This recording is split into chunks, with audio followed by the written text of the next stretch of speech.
ina tabbatar maka tun da aka yi Najeriya a 1914, ka san Najeriya an haɗa ta ne a 1914 ko? To tun Lord Lugard da ya shugaban ƙasa a Najeriya, Sir Hugh Clifford ya zo ya karɓe shi a 1920, wajajen 1940 Sir Richard ya karɓa, har zuwa na ƙarshen su wanda ya bada independence na Najeriya ana ce mishi Sir Littleton.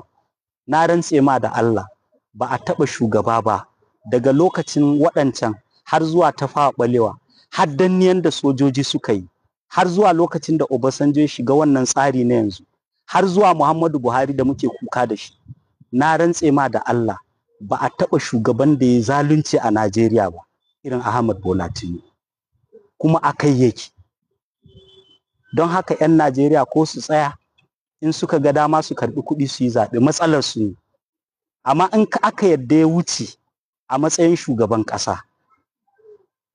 to na rantse da Allah da yawan mu ba za mu